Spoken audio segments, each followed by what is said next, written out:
If you've been keeping up with the Identity 5 news, you've probably already caught wind of the piping hot gossip. Our beloved knight, Richard Sterling is about to get a KFC-themed skin. Pretty neat, eh? But before you get too excited, let me drop the cold, hard truth. This sizzling crossover is exclusive to the China server. That's right, if you're chilling in Southeast Asia, Europe, North America, or anywhere else where your game paying is higher than your hopes and dreams, well, tough luck, darling. No KFC skin for you. Guess you'll just have to settle for staring longingly at screenshots while your ping skyrockets to the moon. Now, I know what you're thinking. Why is this KFC collab locked to China? KFC is global, no? It's literally in every corner of the world except maybe Antarctica, and even penguins probably crave those fries. And don't even get me started on the Richard slander. Why him? Bros just arrived yesterday. Where's the love for Helena or Violetta? Trust me, I've seen the comments and people are spicy about this. Well, folks, in this video, I'll dive into the details of why this KFC crossover is a China-exclusive extravaganza and why Richard, of all people, got the golden ticket to this crossover. There's gonna be some speculation involved because NetEase's hasn't exactly handed us a detailed manifesto on the matter. But hey, that's what makes it fun, right? So, what do fried chicken and survival horror have in common? In China, they're both a recipe for success. While we'll get into why Identity 5 is such a hit over there, let's talk about KFC first. KFC, aka Kentucky Fried Chicken, in case you've somehow never seen one, is a globally recognized fast food chain specializing in, well, fried chicken. Because let's be real, if it specialized in fried noodles, we'd be calling it KFN, duh. Jokes aside, KFC was founded in 1952 and has since spread across the world. Of course, some countries weren't exactly rolling out the red carpet for it, but we're not here to discuss them.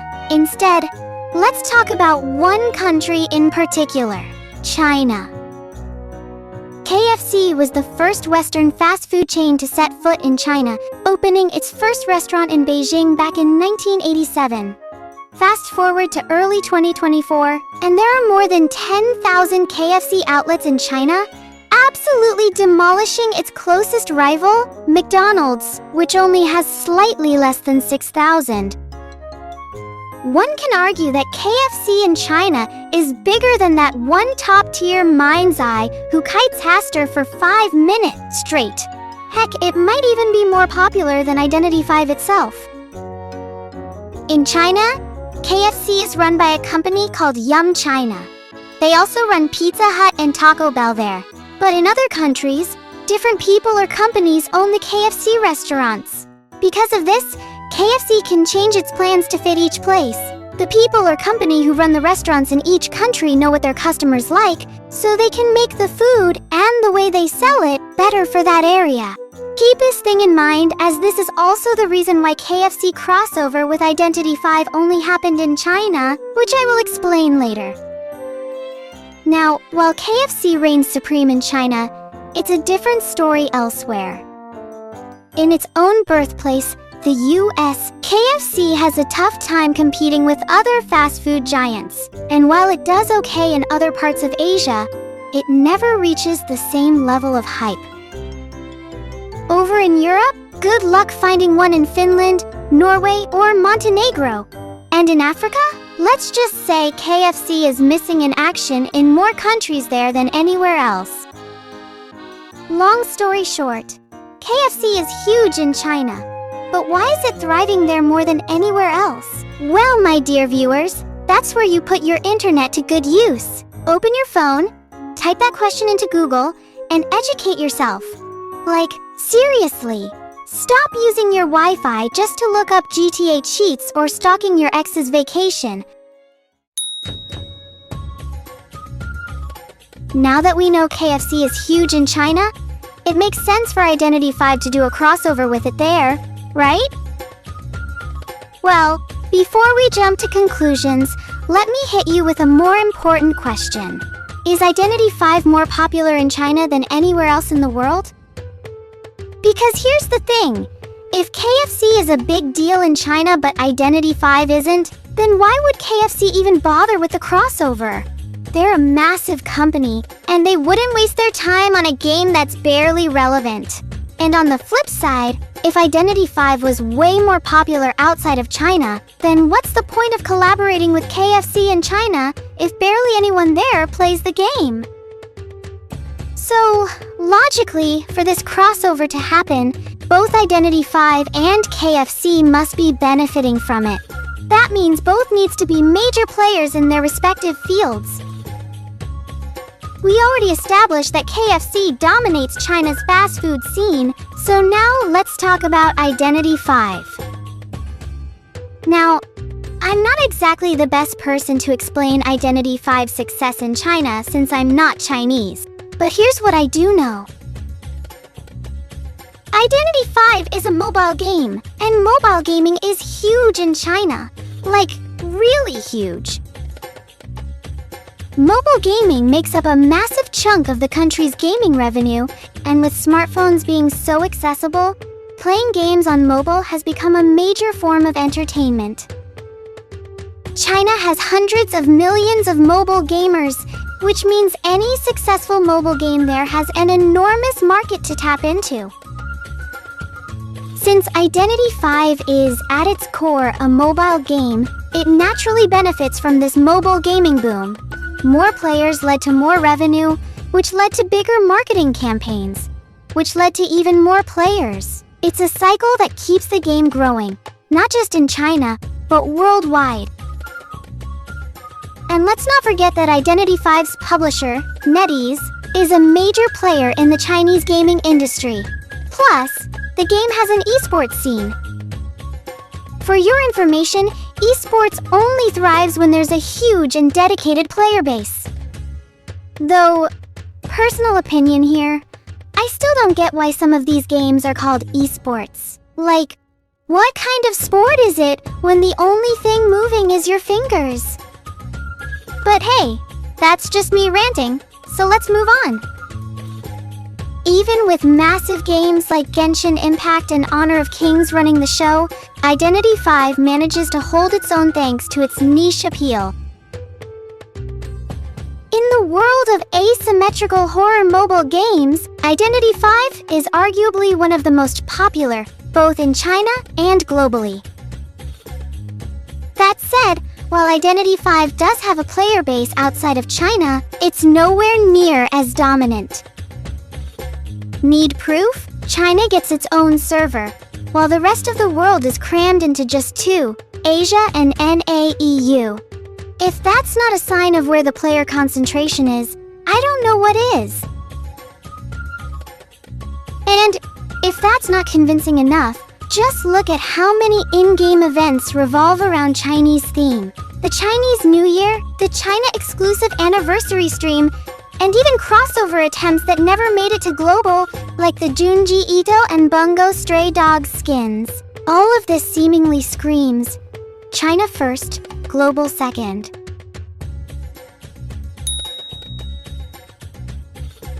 Following this logic, it makes perfect sense why Identity V would collaborate with KFC in China and China only.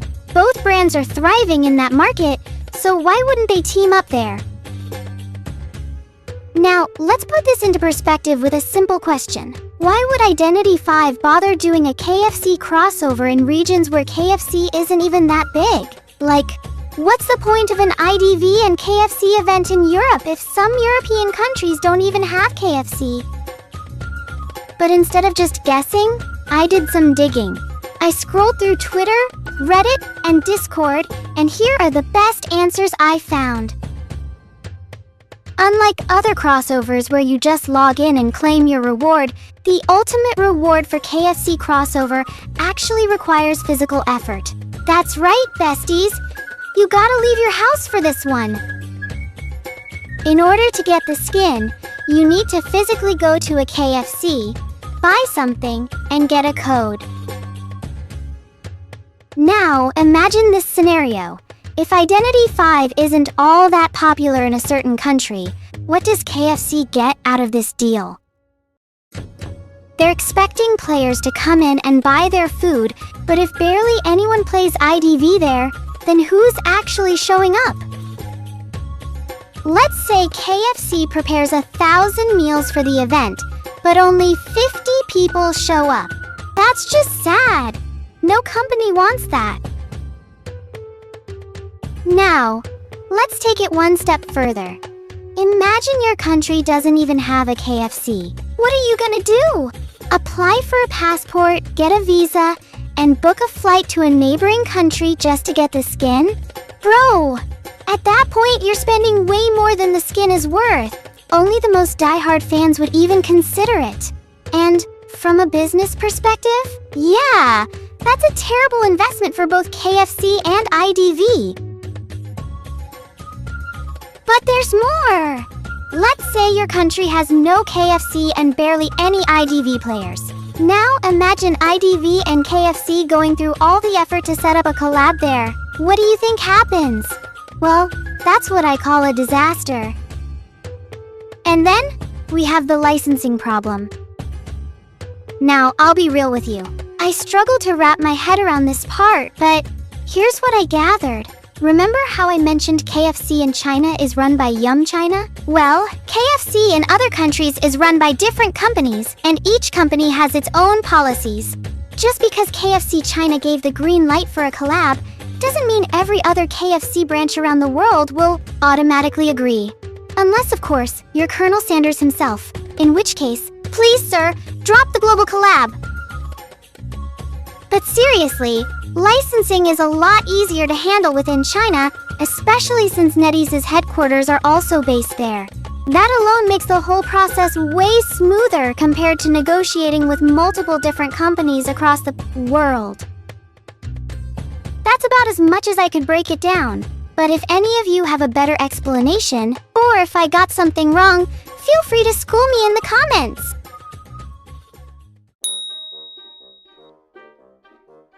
Now let's finally get into the Identity 5 and KFC crossover, shall we? The IDV and KFC crossover first launched during Halloween 2020 and, as we've established multiple times, was exclusive to the Chinese server. Since then, the collab has kept going, with more and more KFC-themed skins popping up like they're on an all-you-can-eat buffet. Here's how the crossover worked. Players could complete some in-game quests to get a B-tier KFC skin, but if they wanted to upgrade it to A-tier, they had to actually leave their house, go to KFC, and buy a specific menu item to get a redemption code. Basically, you had to stop doom scrolling, stop stalking your ex, and touch some grass for once. Now, let's talk skins. The first KFC crossover gave skins to Jack the Ripper and, of course, Miss Vera Nair, aka the spoiled queen of NetEase. I mean, this woman already has 43 skins, and I bet NetEase's still planning to give her another one.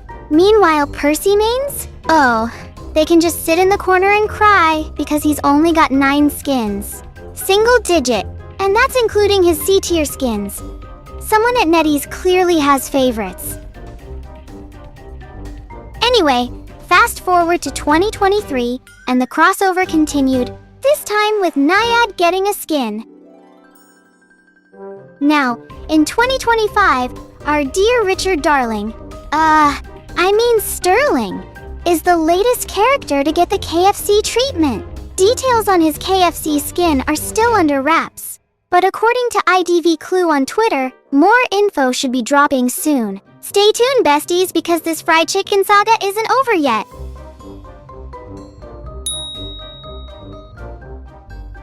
Now, I know some of you are already side-eyeing this decision. Why Richard, of all people, for the KFC crossover? This guy is one of the newest additions to the game, just got a Sherlock Holmes collab skin, and yet he's getting another one. Meanwhile, poor creature has been haunting the IDV universe since season 1 and still gets nothing. And let's not even start on Gardner. Like, come on, she's a hot cutie. Where's her KFC skin? Well, my dear viewers, let's talk about a little something called the IDV beauty standard. In this game, looks matter. And I don't mean skills.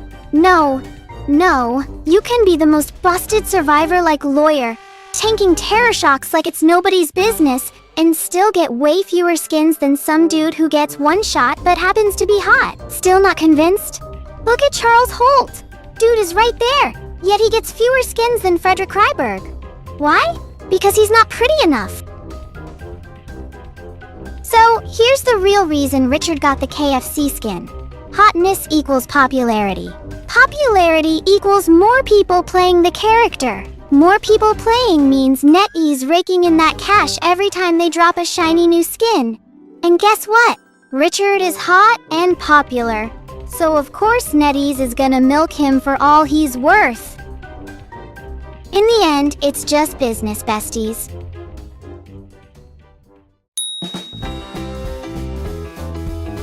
At the end of the day, the KFC Crossover gives you a free B-tier skin if you're in China. If you're not playing on the Chinese server, well, good luck crying about it on social media.